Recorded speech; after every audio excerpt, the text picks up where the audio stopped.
जनेवा में यूएन की बैठक में भारत के भगोड़े स्वामी नित्यानंद के कथित देश कैलासा की प्रतिनिधि जब नजर आई तो ये एक चर्चा का विषय बन गया और तमाम लोग जानने का प्रयास कर रहे हैं कि आखिर अब नित्यानंद कहां हैं और जिनको नहीं पता आखिरकार नित्यानंद कौन है, तो आज आप इस खबर में जानेंगे कि नित्यानंद कौन है, उन पर क्या आरोप लगे थे। नमस्कार, मैं हूं अंजलि राठी और आप देख रहे हैं एफबीएन यानी कि फ्रंटलाइन ब्रेकिंग न्यूज।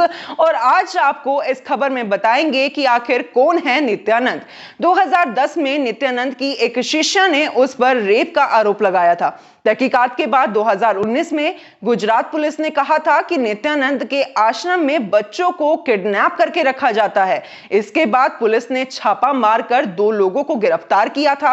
आश्रम में बच्चों की पिटाई भी की जाती थी। इस तरीके के आरोप भी हमेशा नित्यानंद पर लगते रहे, लेकिन इन आरोपों को हमेशा नित्यानंद ने खारिज किया। इतना ही नहीं, उसने अपना अलग द्वीप बसाने और इसे अलग देश का दर्जा मिलने का दावा भी किया था। हालांकि अब तक इस द्वीप या देश को किसी देश ने मान्यता नहीं दी है। और अब जनेवा में जो मीटिंग हुई है, बैठक हुई है, उसमें भारत के भगोड़े स्वामी नित्यानंद के कथित देश कैलासा की प्रतिनिधि भी नजर आई। नित्यानंद ने ट्वीट कर कहा, स्विट्जरलैंड के जनेवा में यूएन मीटिंग्स के दौरान कैलासा की एक महिला भक्त ने इकोनॉमिक और सोशल राइट्स के साथ सस्टेनेबल डेवलपमेंट पर चर्चा में हिस्सा लिया।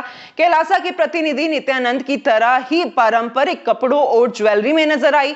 जनेवा मीटिंग से पहले भी यूएन कैलासा के प्रतिनिधियों की कुछ रिपोर्ट्स को पब्लिश कर चुका है। इनमें हिंदुओं के साथ ही कैलासा के धर्मगुरु नित्यानंद पर हुए अत्याचारों का जिक्र किया गया था। इसके अलावा यूएन कमेटी में कैलासा की वेबसाइट पर भी इन रिपोर्ट्स को दिखाया गया है।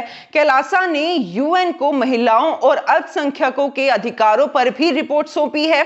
यूएन की ऑफिशियल वेबसाइट कैलासा को 193 मेंबर स्टेट्स में शामिल नहीं करती है। दरअसल एक तथाकथित देश या संगठन को भी यूएन के कुछ खास सेशंस में प्रतिनिधि भेजने का अधिकार है।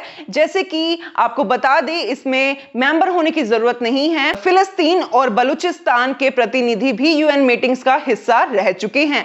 कैलासा को आज तक किसी भी देश ने अलग कंट्री के तौर पर मान्यता नहीं दी है। आपको बता दें, कैलासा की वेबसाइट पर देश के संविधान के साथ ही उसके राष्ट्रीय पशु नंदी, राष्ट्रीय पेड़ बरगद और राष्ट्रीय झंडे से जुड़ी सभी जानकारी मौजूद है।